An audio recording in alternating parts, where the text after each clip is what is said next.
واعمل ما شئت فإنك مجزي به.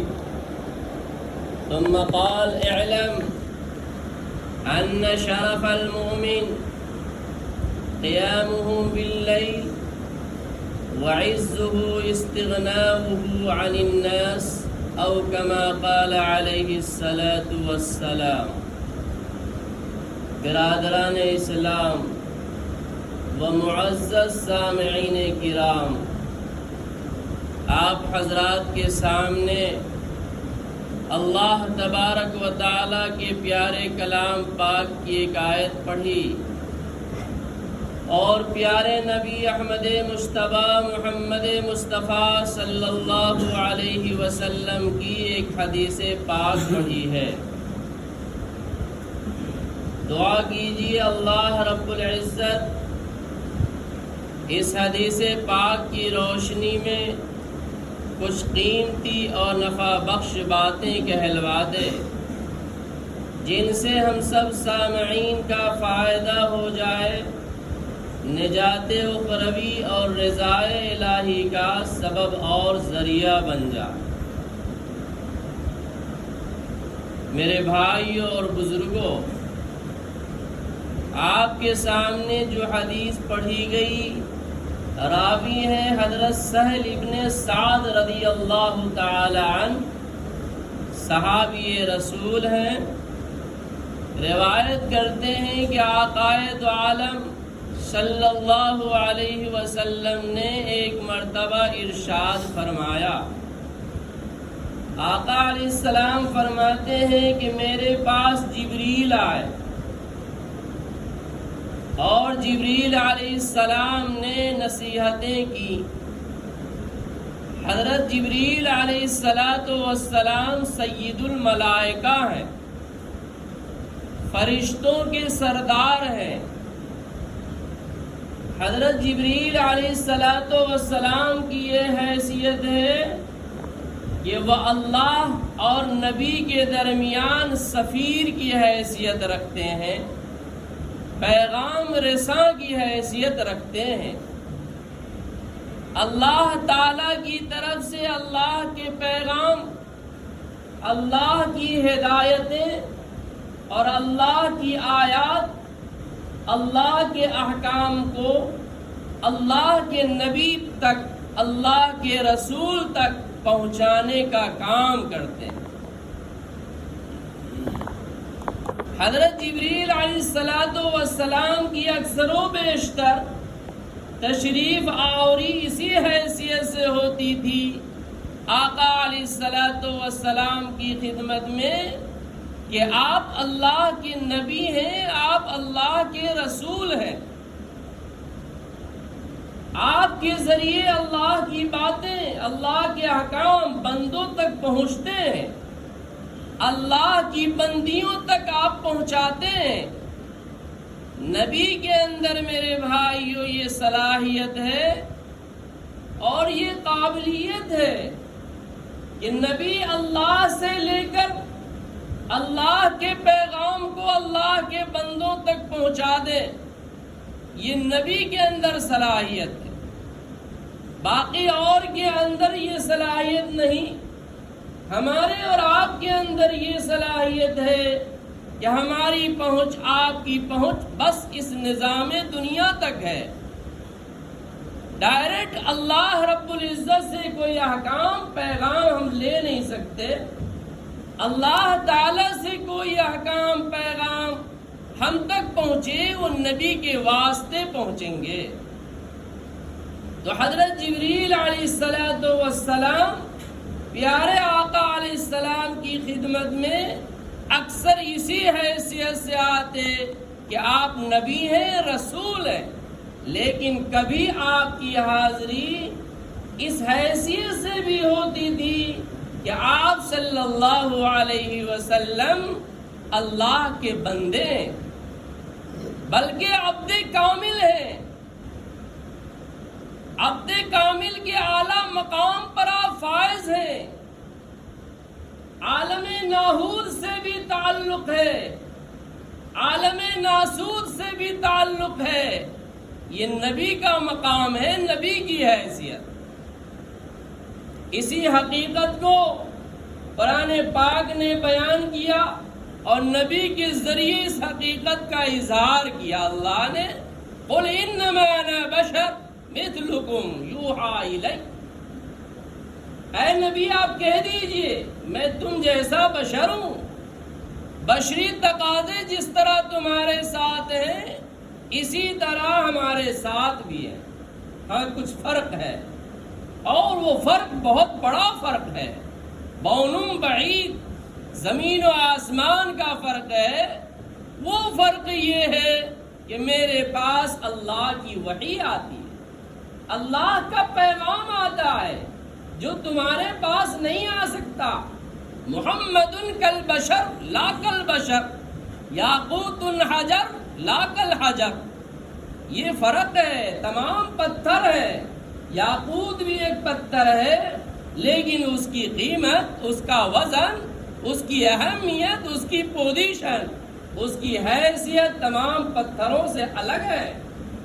آقا علیہ السلام بشر ہیں، لیکن آپ کی بشریت میں دوسرے کی بشریت سے فرق ہے، اعلیٰ مقام پر آپ فائز ہیں۔ بہرحال حضرت جبریل علیہ السلام تشریف لاتے ہیں اور آپ کو نصیحتیں کرتے ہیں۔ غور سے سنیے گا، 5 نصیحتیں اس حدیث کے اندر، اور 5 نصیحتیں ایسی ہیں جن کو غور سے، توجہ سے، دھیان سے سننے کی ضرورت ہے اور عملی زندگی میں لانے کی اشد ضرورت ہے۔ اگر کوئی انسان ان 5 نصیحت پر عمل کر لے تو زندگی بھی سنور جائے اور ان کی آخرت بھی بن جائے، سنور جائے۔ پہلی نصیحت، پیارے آقا علیہ السلام کو وہ نصیحت ہے، لیکن آپ کے ذریعے وہ نصیحت ہم سب کے لیے ہے۔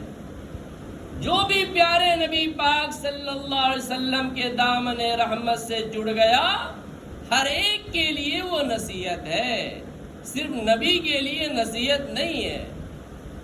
اس لیے ہر ایک کو یہ سوچ کر سننا ہے کہ ہمارے لیے حضرت جبریل علیہ السلام نصیحت فرما رہے ہیں۔ پہلی نصیحت، یا محمد صلی اللہ علیہ وسلم عش ما شئت فإنک میت، اے پیارے نبی پاک صلی اللہ علیہ وسلم آپ دنیا میں رہیں، دنیا میں آپ جئیں، جتنے دنوں تک رہنا ہے رہیں، لیکن انجام موت ہے۔ 100 سال رہیں، 200 سال رہیں، 1000 سال رہیں، 2000 سال رہیں، لیکن موت کا تلخ گھونٹ پینا ہے، اس کا استحضار رہے۔ زندگی دنیا کے اندر گزاریں، استحضار موت کے ساتھ گزاریں۔ جہاں بھی رہیں، جس جگہ رہیں، جس حال میں رہیں، جس پوزیشن میں رہیں، جس کام میں رہیں، جس کیفیت میں رہیں، موت کا دھیان، موت کا استحضار بالکل رہے۔ یہ ذہن نشیں کر لے، اس لیے کہ اللہ تعالیٰ کی سنت ہے، اللہ کا دستور ہے، اللہ کا نظام ہے کہ اللہ کے علاوہ دنیا میں کوئی ہمیشہ کے لیے نہیں آیا۔ ہر چیز پر فنا ہے، ہر چیز کو ختم ہونا ہے۔ اسی حقیقت کو قرآن نے بیان کیا، کل نفس ذائقۃ الموت، ہر نفس کو، ہر ذی روح کو، ہر جاندار کو موت کا مزہ چکھنا ہے۔ وَمَا جَعَلْنَا لِبَشَرٍ مِّن قَبْلِكَ الْخُلْدَ، ہم نے کسی انسان کے لیے آپ سے پہلے کبھی بھی ہمیشہ رہنے کے لیے مقرر نہیں کیا۔ یہ اللہ کا نظام ہے۔ قرآن پاک میں اور دوسری جگہ بھی ہے، کل شیء ہالک الا وجہہ، ہر چیز کو فنا کے گھاٹ اتر جانا ہے، صرف اللہ رب العالمین کو رہنا ہے۔ کل من علیہا فان ویبقى وجہ ربک ذو الجلال والاکرام، روئے زمین پر، اس سرزمین پر جو کچھ بھی ہے سب کو نابود ہو جانا ہے، باقی رہنے والی ذات صرف اللہ رب العالمین کی ہے۔ اللہ نے کسی انسان کو، کسی جن کو، شجر کو، حجر کو، بحر و بر کو، زمین و آسمان کو ہمیشہ کے لیے پیدا نہیں کیا۔ ہر ایک پر زوال آ جانا ہے، اور جب اشرف المخلوقات انسان ہی کو ہمیشہ نہیں رہنا ہے تو دوسری مخلوقات دنیا میں کب تک رہے گی؟ جو مخلوقات حضرت انسان کی خدمت کے لیے بنائی گئی، حضرت انسان کی راحت اور آرام کے لیے سجائی گئی ہے، جب انسان ہی نہیں تو دنیا کی کوئی مخلوق نہیں رہ سکتی۔ میرے بھائیوں، اس نصیحت کے اندر پیغام ہے، دنیا میں جو بھی ہیں جی رہے ہیں استحضار موت کے ساتھ رہیں۔ سیدنا حضرت عمر فاروق رضی اللہ تعالی عنہ ایک مرتبہ آقا علیہ السلام کی خدمت میں تشریف لے گئے۔ پیارے آقا علیہ السلام بالا خانے پہ تشریف فرمائے۔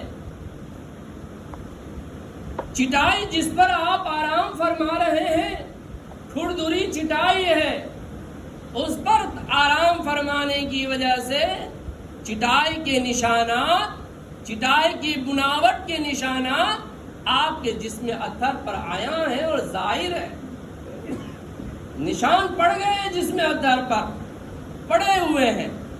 حضرت عمر فاروق رضی اللہ تعالیٰ عنہ نے دیکھ کر رونا شروع کر دیا۔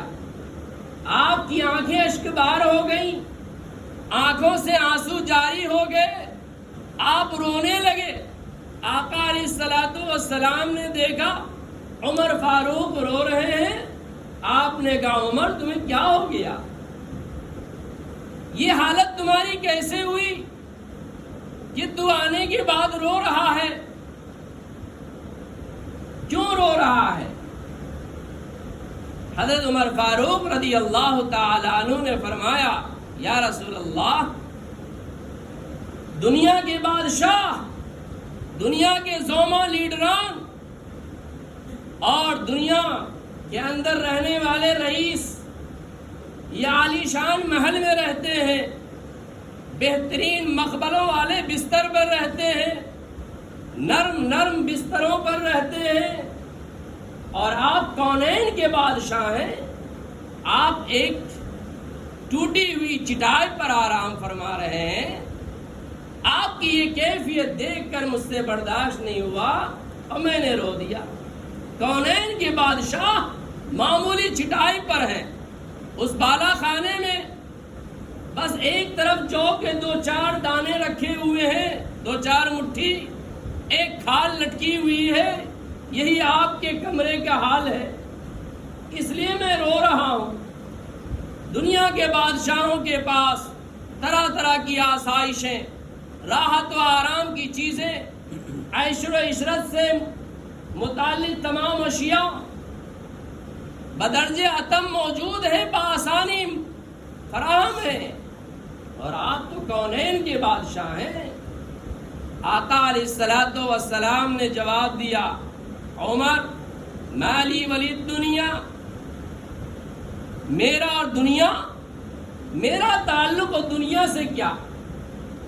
دنیا کے بادشاہوں کی نظر دنیا پر ہے اور کونین کے بادشاہ کی نظر آخرت پر ہے، جنت پر ہے، اس لیے دنیا کی عیش و عشرت سے بے خبر ہے اور کبھی دھیان بھی نہیں، کبھی نظر بھی نہیں۔ عمر سنو، میرا حال تو یہ ہے، حدیث کی روایت ہے یہ، میرا تو یہ حال ہے کہ ایک مسافر ہے، جا رہا تھا سفر میں، گرمی کی شدت ہوئی، حرارت تمازت تھی، پسینہ سے شرابور تھا، ایک درخت نظر آیا، اس درخت کے نیچے سائے میں آرام کرنے کے لیے کچھ دیر کے لیے ٹھہر گیا۔ جب پسینہ خشک ہوا تو پھر اپنی منزل کی طرف رواں دواں ہو گیا۔ میرے بھائیوں، یہ دنیا یہ ایک درخت ہے، جس درخت کے سائے میں ہم اور آپ پسینہ کو سکھا رہے ہیں، اب کچھ دیر کے لیے آرام کر رہے ہیں، ہماری منزل تو کہیں اور ہے، وہاں جانا ہے۔ آقا علیہ الصلوۃ والسلام نے ارشاد فرمایا. خود سیدنا حضرت عمر فاروق رضی اللہ تعالی عنہ شروع میں گورنر ہیں، پھر ولی عہد بنے، پھر خلیفۃ المومنین بنے. جب آپ گورنر ہیں، زرق برق لباس میں ہیں، عطر سے آپ بالکل، آپ کا جسم معطر ہے، جہاں جا رہے ہیں اپنی ایک چھاپ چھوڑے جا رہے ہیں. عمر جا رہے ہیں، وہ شان و شوکت، وہ ٹھاٹ باٹ والی زندگی، وہ عمدہ پوشاک اور لباس میں ملبوس. اور جب آپ ولی عہد بنے، بادشاہ کے بعد جن کو بادشاہت ملے، اس مقام پر فائق ہوئے تو اور بڑھوتری ہوئی. اور جب آپ خلیفۃ المومنین بنے تو آپ کی حالت بدل گئی، آپ کے لباس میں فرق آ گیا. عام لباس، سادہ لباس، عام انسانوں کی طرح رہنا سہنا، دنیا سے بیزار. لوگوں نے کہا امیر المومنین آپ گورنر تھے، آپ کی طرز زندگی جدا گانا تھی، وہ عمدہ شان والی زندگی. ولی عہد بنے، پھر اس میں اضافہ ہوا، اور جب آپ خلیفہ بنے ہیں تو آپ کے اندر تو بالکل دنیا آپ سے ختم ہو گئی. جبکہ اور ترقی ملی، آپ کے زرق برق لباس میں اضافہ ہونا چاہیے، رہنے سہنے کے مکانات میں، عالی شان محلات میں بڑھوتری ہونی چاہیے. لیکن یہ الٹا معاملہ کیوں ہوا؟ حضرت عمر فاروق رضی اللہ عنہ نے جواب دیا، میں گورنر تھا، میری نظر ولی عہد پر تھی، ولی عہد بنا، میری نظر خلافت پر تھی، اور خلیفہ بنا، اب میری نظر جنت پر ہے، اب میری نظر آخرت پر ہے، دنیا سے نظر ہٹ چکی ہے. تو میرے بھائیوں، یہ ہے دنیا کا حال. ہر انسان کے ذہن میں، دل و دماغ میں یہ بات آ جانی چاہیے اور بیٹھ جانی چاہیے کہ زندگی چند روزہ ہے، استحضار موت کے ساتھ زندگی کو گزارنا چاہیے. جب موت کا استحضار دنیا کے اندر رہے گا تو فائدہ کیا ہوگا؟ فائدہ یہ ہوگا کہ گناہ نہیں ہوگا، فائدہ ہوگا کہ برائی نہیں ہوگی، اللہ کی معصیت نہیں ہوگی، اللہ کی نافرمانی نہیں ہوگی، چوری نہیں ہوگی، خیانت نہیں ہوگی، جھوٹ نہیں ہوگا، فریب بازی نہیں ہوگی، دغا بازی نہیں ہوگی، سودی لین دین نہیں ہوگا، حرام کاموں میں مبتلا نہیں ہوں گے. یہ فائدہ ہے. دوسری نصیحت حضرت جبریل علیہ السلام نے کی، وَأَحْبِبْ مَنْ شِئْتَ فَإِنَّكَ مُفَارِقُ. اے محمد صلی اللہ علیہ وسلم، آپ اس طرح رہیں، آپ رہیں یہ سوچتے ہوئے، دل لگائیں کسی سے کہ جدائی کا غم آپ کو سہنا ہوگا. دنیا میں کسی سے بھی آپ دل لگائیں، لیکن جدائی کا غم ایک نہ ایک دن اٹھانا ہوگا.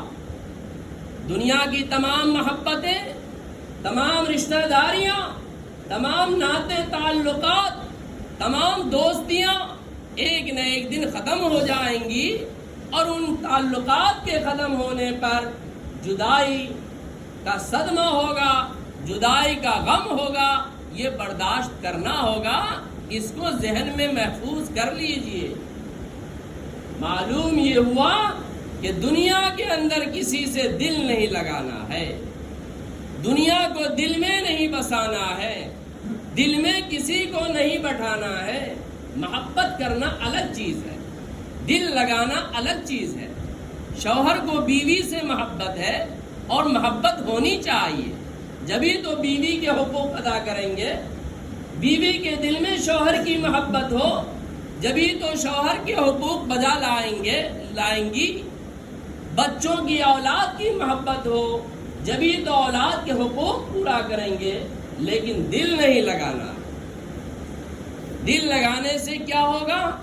آپ نے جس سے دل لگایا، کبھی ایسا ہوتا ہے کہ اللہ نے آپ کو اٹھا لیا.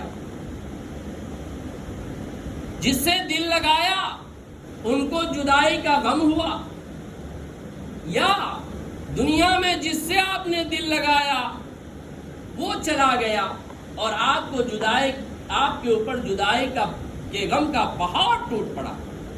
تو ایسے موقع اور ماحول میں جب انسان کسی سے دل لگا بیٹھا تھا اور وہ چیز فوت ہو گئی، ختم ہو گئی، تو ایسے موقع پر انسان الٹی سیدھی حرکتیں کرنے لگتا ہے. نہ جانے کیا کیا اقدام کر بیٹھتے ہیں، نہ جانے کیا کیا حرکتیں کر بیٹھتے ہیں. اس لیے دل نہیں لگانا ہے. دل لگانا ہے تو اس سے جو ہمیشہ رہنے والا، جو اللہ رب العالمین ہے، ہم سب کا مولا اور معبود حقیقی ہے، محبوب حقیقی ہے، اس سے دل لگانا. نماز سے دل لگانا، قرآن سے دل لگانا ہے، اعمال صالحہ سے دل لگانا ہے. کیوں؟ اس لیے کہ اللہ رب العالمین جو ہمارے خالق اور مالک ہیں کبھی جدا ہونے والے ہیں ہی نہیں. ہم گھر پر ہو تو ہیں، صحت میں ہے تو ہیں، بیماری میں ہے تو ہیں، سفر میں ہے تو ہیں، حضر میں ہے تو ہیں، قبر میں ہے تو ہیں، حشر میں ہے تو ہیں، جنت میں ہے تو ہے یا نہیں ہے؟ اللہ رب العالمین ہر جگہ ہے. جدائی کا غم کبھی ملنے والا ہے ہی نہیں، تو پھر اس سے دل لگائیں. جہاں آپ جا رہے ہیں نماز ہے، قبر میں جا رہے ہیں قرآن ہے، اعمال صالحہ ہے، ان چیزوں سے دل لگائیں. ہمیشہ رہنے والی چیز ہے. احبب من شئت فإنک مفارق، اس سے دل لگائیں جس سے آپ دل لگائیں چاہیں، لیکن جدائی کا غم سہنا ہوگا. اس لیے میرے بھائیوں، اپنے دلوں میں اللہ کو بٹھائیں، اپنے دلوں میں اللہ کے نبی کو بٹھائیں، اپنے دلوں میں اللہ کے نبی کی سنت کو بٹھائیں. ایک ایک سنت کو اپنی آنکھوں پر لیں، اپنی پیشانی پر چپکائیں، دل و دماغ کو ٹھنڈک پہنچائیں. سنتوں سے یہ چیزیں کام آنے والی ہیں. شریعت کے احکام پر عمل پیرا ہو کر ان چیزوں سے دل لگائیں. یہ جو کبھی دنیا سے جدا ہونے والی چیزیں نہیں ہیں، دنیا میں بھی کام آنے والی ہے اور آخرت میں بھی نفع پہنچانے والی چیز ہے. تیسری نصیحت حضرت جبریل علیہ السلام نے کی پیارے نبی پاک صلی اللہ علیہ وسلم کو، وَعَمَلْ مَا شِئْتَ فَإِنَّكَ مَجْزِيٌّ بِهِ. آپ جو چاہیں کریں، جو عمل کرنا چاہیں کریں، ہر عمل کا بدلہ آپ کو دیا جائے گا. اللہ نے دنیا کے اندر خود قرآن پاک کے اندر فرمایا، اعملوا ما شئتم، جو چاہے تم کرو. اللہ نے یہ خیر بنایا، اللہ نے یہ شر بنایا. اس راستے پر، خیر کے راستے پر چل کر اللہ کی رحمتوں کا مظہر انسان جنت میں پہنچ سکتا ہے، اور شر کی راہ پر چل کر اللہ کے غیظ و غضب کا مظہر جہنم تک انسان پہنچ سکتا ہے. تو بھلا انسان وہ ہوگا جو خیر کا راستہ اختیار کر کے جنت تک پہنچنے کی کوشش کرے اور شر کی راہ سے اپنے آپ کو بچا کر جہنم سے بچنے کی کوشش کرے. اللہ نے اختیار دیا، اللہ نے خیر اور شر کے درمیان انسان کو تمیز دی ہے. ہر انسان کو پتا ہے کہ کون اچھا راستہ ہے، کون غلط راستہ ہے، کون اللہ کی رضا والا راستہ ہے اور کون اللہ کی ناراضگی والا عمل ہے. اللہ کی رضا والا عمل کریں گے تو بدلہ ملے گا اچھا، اور اللہ کی ناراضگی والا عمل کریں گے تو اس کی سزا ملے گی. یہ حضرت جبریل علیہ السلام نے نصیحت، وَمَن يَعْمَلْ مِثْقَالَ ذَرَّةٍ خَيْرًا يَرَهُ وَمَن يَعْمَلْ مِثْقَالَ ذَرَّةٍ شَرًّا يَرَهُ. رائی کے دانے کے برابر بھی کوئی خیر کا کام کرے گا اس کا بدلہ وہ ضرور پالے گا، اور رائے کے دانے کے برابر بھی کوئی شر اور برائی کا کام کرے گا تو اس کی سزا بھی ضرور بھگتنی پڑے گی. یہ تو طے ہے. جب یہ بات ہے تو ہر انسان کو خیر والا راستہ اپنانا چاہیے اور شر اور برائی سے بچنا چاہیے. اور ایسا نہیں ہے کہ ہمیں معلوم نہیں، ہر انسان کو پتا ہے۔ سب سے بڑا مفتی ہر انسان کا دل ہے۔ جو نیکی کا کام ہوتا ہے اس پہ انسان کو شرح صدر ہوتا ہے، اور جو برائی کا کام ہوتا ہے انسان کا نفس خود ملامت کرتا ہے کہ کون سا کام کرنے جا رہے ہو، جس ڈگر پہ جا رہے ہو، کس منزل کی طرف رواں دواں ہو، کس جنگل جھاڑیوں کی طرف تم جا رہے ہو، تمہارا قدم اٹھ رہا ہے۔ ہر انسان کا دل خود کہہ دیتا ہے، کسی سے پوچھنے کی ضرورت نہیں۔ نیکی والا جو کام ہوگا اس کو کرنے کے بعد دل میں خوشی ہوگی، اور برائی والا جو کام ہوگا اس کے کرنے پر دل کے اندر کدورت ہوگی، دل کے اندر غبار آئے گا، دل مرجھا جائے گا، دل مردہ ہو جائے گا، انسان کا چہرہ مرجھا جائے گا۔ تو میرے بھائیوں، اللہ نے اختیار دیا ہے حضرت جبریل علیہ السلام کی نصیحت کہ خیر اور شر کو اللہ نے بنایا ہے، اور تمہیں پتا ہے خیر اور شر کیا ہے، اس کے مطابق کام کرو، صحیح کام کرو، غلط کاموں سے اپنے آپ کو بالکل بچاؤ۔ یہ 3 نصیحت۔ چوتھی نصیحت حضرت جبریل علیہ السلام نے آقا علیہ السلام کو کی، اعلم ان شرف المومن قیامہ باللیل۔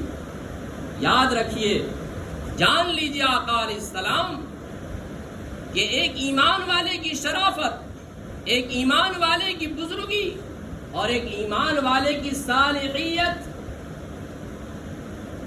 اس میں ہے کہ رات کو اٹھ کر تہجد کی نماز پڑھے۔ فرائض کے بعد سنن و نوافل کے باب میں سب سے اہم نماز تہجد کی نماز ہے۔ قرآن پاک میں بھی اس کی فضیلت آئی، اور پیارے آقا علیہ السلام کی حدیث میں بھی بے شمار فضیلتیں ہیں، جن فضیلتوں کو بیان کرنے کا وقت نہیں۔ تہجد کا پابند ہونا چاہیے۔ انسان دنیا میں سرخروی چاہتا، انسان دنیا میں عزت چاہتا، انسان دنیا میں شرافت کی زندگی چاہتا، انسان دنیا میں چاہتا ہے کہ خلق خدا کے نزدیک ہم محبوب بن جائیں، اللہ کے بندے ہم سے محبت کرنے لگے، تو اسے تہجد کا پابند ہونا پڑے گا۔ اور تہجد کی یہ فضیلتیں کیوں نہ ہو جبکہ دنیا پہ سناٹا طاری ہے، دنیا خاموش ہے، دنیا خواب خرگوش میں مست ہے، دنیا پہ خاموشی طاری ہے، چھائی ہوئی ہے، اور یہ بندہ ایسے وقت میں جبکہ نیند کا تقاضا ہے، آنکھ جھلملا رہی ہے، آنکھیں بند ہو رہی ہیں، بدن بھاری آ رہا ہے، بن رہا ہے، اور ایسے وقت میں بھی اللہ کے حضور اٹھ کر 2 رکعت 4 رکعت 6 رکعت یا 8 رکعت تہجد کی نماز پڑھتا، پھر اللہ کے یہاں یہ محبوب کیسے نہیں ہوگا، اور اللہ کے بندوں کے یہاں یہ پیارا کیسے نہیں ہوگا۔ میرے بھائیوں، اور تہجد کے وقت اٹھ کر نماز پڑھنے کی فضیلت اس لیے بھی ہے کہ انسان چاہ کر کے بھی نہیں پڑھ پاتا، اس کی ایک وجہ ہے۔ پہلے دور میں عام طور پر ہوا کرتا تھا، ماں بہنوں کے اندر جو ہمارے معاشرے سے بند ہے، ختم ہے وہ چیز۔ پہلے بچے جب نہیں سویا کرتے تھے تو ماں تھپکیاں دیا کرتی تھی بچوں کو، اور لوری پڑھ کر سنایا کرتی تھی، جس سے بچے سو جایا کرتے۔ وہ لوری کیا ہوتی تھی؟ پہلے ہمارے ماں اور بہنوں کے اندر حسبی ربی جل اللہ ما فی قلبی غیر اللہ نور محمد صلی اللہ صلی وسلم یا اللہ، اس طرح پڑھ کر بچوں کو سلایا کرتی تھی مائیں۔ اور آج کل اگر بچے نہ سوئیں تو نہ جانے کیا کیا قصہ کہانیاں ہوا کرتی۔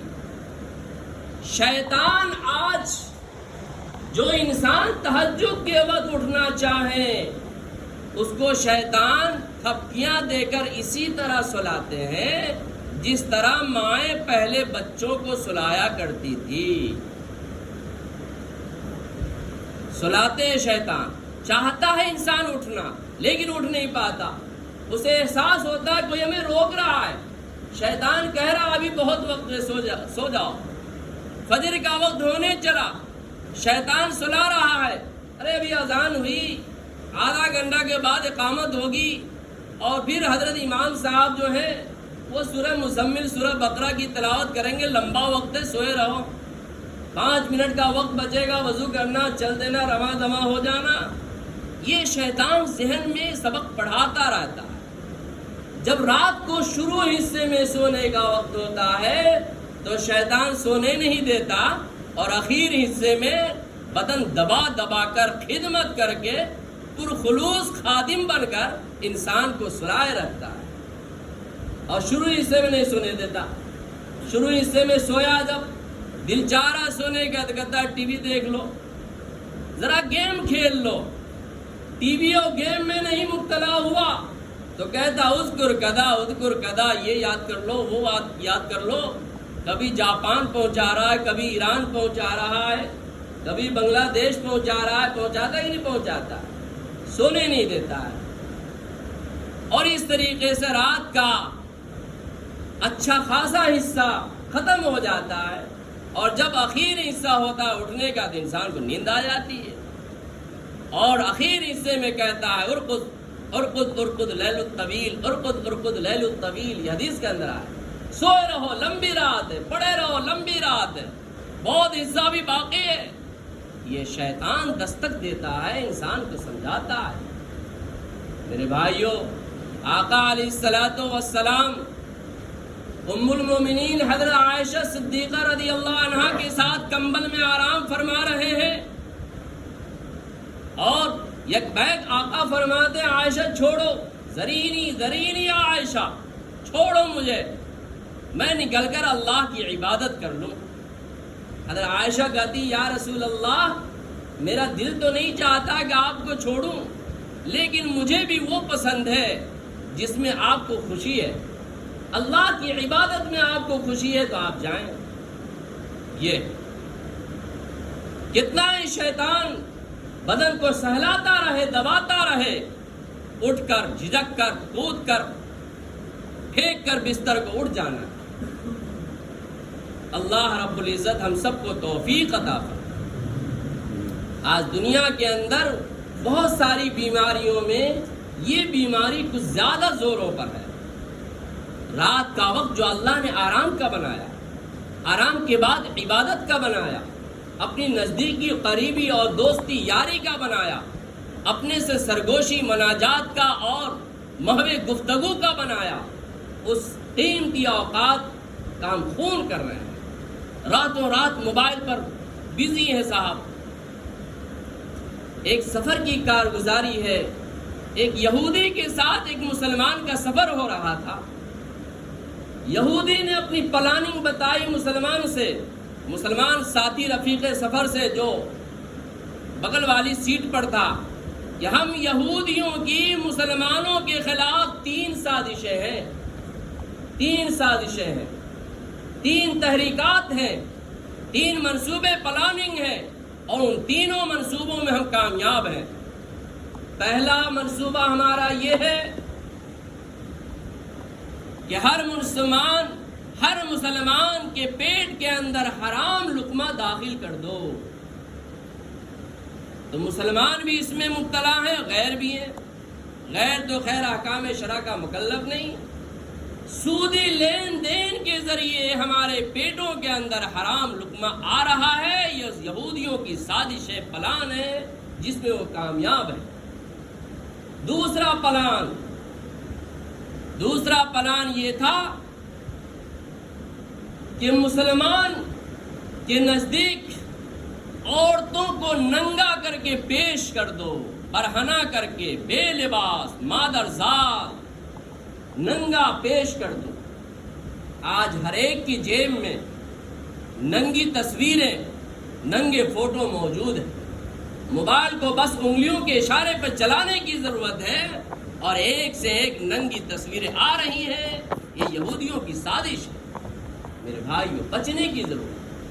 ہم ان چیزوں میں اپنے وقت کو لگا کر یہودیوں کے پلان کو کامیاب بنا رہے ہیں، جو ہمارا ازلی دشمن ہے، ہمیشہ کا دشمن ہے۔ اور تیسرا پلان بتایا کہ ہم سب کا پلان یہ ہے کہ امت مسلمہ کا رشتہ ان کے علماء سے توڑ دو۔ جب تک امت مسلمہ کا رشتہ تعلق علماء سے جڑا رہے گا، یہ امت صحیح راستے پر گامزن رہے گی، اور جس دن علماء سے اس کا رشتہ تعلق ٹوٹ گیا، اسی دن یہ متزلزل ہو جائے گی، ضلالت گمراہی کے گڑھے میں گر جائے گی۔ یہ یہودیوں کا پلان ہے، اس میں بھی کامیاب ہے۔ جہاں دیکھو علماء پر تبصرہ، نقد و جرح ہو رہا ہے، بدگمانیاں عام ہو رہی ہیں۔ میرے بھائیوں، ان چیزوں سے بچنے کی ضرورت ہے۔ حضرت ہردوئی علیہ الرحمہ، حضرت مولانا شاہ ابرار الحق ہردوئی علیہ الرحمہ کے پاس ایک صاحب آئے، اعتراض لے کر آیا۔ اس نے کہا حضرت فلاں عالم جو ہیں وہ بڑا بڑا بیان کرتے ہیں، لچھی دار تقریر کرتے ہیں اور اصلاح کی بات کرتے ہیں، لیکن ان کے اندر فلاں کمی ہے، ان کے اندر فلاں بیماری ہے۔ حضرت نے جواب دیا، سنو، ڈاکٹر کو دیکھا ہے، ڈاکٹر جو مریضوں کے مرض کو ٹھیک کرتا ہے، صحت کو بحال کرتا ہے، بیماری کو دور کرتا ہے، وہ تو لوگوں کی صحت کی ٹھیکیداری لیے بیٹھا ہے، ذمہ داری لیے بیٹھا ہے، لیکن وہ ڈاکٹر بھی بیمار ہوتا یا نہیں؟ جو دوسروں کو صحیح کرتا ہے وہ بیمار ہوتا یا نہیں؟ اس نے کہا بیمار ہوتا ہے۔ آپ نے فرمایا ڈاکٹر کیوں بیمار ہوتا ہے؟ جس طرح ایک ڈاکٹر جو صحت بحال کرنے پر مامور ہے اور ڈیوٹی میں لگا ہوا ہے وہ بیمار ہو سکتا ہے، تو عالم چاہے لاکھ بیان کرے ان سے بھی غلطیاں ہو سکتی ہیں۔ غلطیوں سے مبرہ، منزہ، پاک، صاف یہ حضرات انبیاء کرام علیہ السلام کی جماعت ہے۔ نبی کے علاوہ کسی فرد بشر سے ایسا نہیں کہ کوئی نہ کوئی جرم صادر نہ ہو، کوئی نہ کوئی غلطی کا صدور نہ ہو، کسی نہ کسی غلطی اور خطا کا صدور ہو سکتا ہے۔ پانچویں نصیحت حضرت جبریل علیہ السلام نے کی آقا علیہ السلام کو، عزہ استغناؤہ عن الناس۔ اگر انسان عزت چاہتا ہے، انسان قوی بننا چاہتا ہے، انسان مستحکم مضبوط بننا چاہتا ہے، تو اپنی نظر کو دوسرے کے مال پر نہ رکھے، اپنی نظر کو اپنے ہی مال پر رکھے۔ اللہ نے ہمیں جو دیا ہے اسی پہ ہم راضی بقضا رہیں، اسی پر ہم خوش رہیں، اور یہ سوچے کہ اللہ نے تقسیم سے، اللہ نے اپنے بٹوارے سے ہمارے حصے میں یہ دیا ہے، اور اللہ نے بٹوارے سے دوسرے کے حصے میں وہ دیا ہے۔ دماغ میں یہ پیوست نہ کریں کہ فلاں صاحب نے 2022 ماڈل گاڑی نکالی، ہمارے پاس کیوں نہیں؟ فلاں صاحب نے 3 منزلہ مکان بنا لیا، ہمارے پاس کیوں نہیں؟ فلاں صاحب کے بعد اتنے بینک بیلنس ہے، اتنی زمین جائیداد، کوٹھیاں اور بنگلے ہیں، ہمارے پاس کیوں نہیں؟ اگر یہ نظریہ ہوگا، یہ سوچ ہوگی، تو زندگی میں کبھی سکون نہیں مل سکتا، زندگی میں کبھی راحت، آرام، اطمینان نہیں مل سکتا، پھر تو ہمیشہ اضطرابی کیفیت ہوگی، بے چینی کی حالت ہوگی، اور غمگین زدہ حالت میں رہیں گے۔ اور دوسروں کے مال پر نظر رکھنے سے انسان کی نظر للچاتی ہے، یا تو حسد کے بیماری میں وہ مبتلا ہو جاتا، یا غلط سلط طریقے سے، حرام طریقے سے مال حاصل کر کے سامنے والے کی پوزیشن تک پہنچنے کی ناپاک کوشش کرتا ہے، جس سے وہ دنیا میں بھی نقصان اٹھاتا ہے اور آخرت میں بھی اللہ کی نظر سے گر جاتا ہے۔ یہ 5 نصیحتیں حضرت جبریل علیہ السلام نے کی۔ پھر سن لیجیے۔ پہلی نصیحت، استحضار موت کے ساتھ زندگی میں موت کو یاد کرتے ہوئے زندگی گزارو تاکہ کوئی برائی تم سے صادر نہ ہو۔ دوسری نصیحت، کسی سے دل نہ لگاؤ، دل لگاؤ تو بس اس ذات سے جو ہمیشہ رہنے والی ذات ہے وہ اللہ رب العالمین کی ہے۔ نماز سے دل لگاؤ، قرآن سے دل لگاؤ، اعمال صالحہ سے دل لگاؤ، جو دنیا میں بھی ساتھ دے آخرت میں بھی دے۔ تیسری نصیحت، جو بھی خیر کا کام کرو گے اس کا بدلہ ملے گا، جو بھی شر برائی کا کام کرو گے اس کی سزا ملے گی۔ چوتھی نصیحت، تہجد کا پابند بنو، اس سے اللہ کی نزدیکی ملے گی اور خلق خدا میں محبوب و پیارا بنو گے۔ پانچویں نصیحت، عزت چاہتے ہو، مضبوط بن کر دنیا میں رہنا چاہتے ہو تو اپنی نظر اپنے مال پر رکھو، غیروں کے مال پر ہرگز مت رکھو، اللہ سکون عطا کرے گا۔ اللہ رب العزت سے دعا ہے کہ اللہ تعالی ہم سب کو کہنے سننے سے زیادہ عمل کی توفیق عطا فرمائے، اور حضرت جبریل علیہ السلام نے جو یہ نصیحتیں کی ہیں ان تمام نصیحتوں پر عمل پیرا ہونے کی توفیق ارزانی عطا فرمائے۔ وآخر دعوانا ان الحمد للہ رب العالمین۔ سنت پڑھ لیجیے۔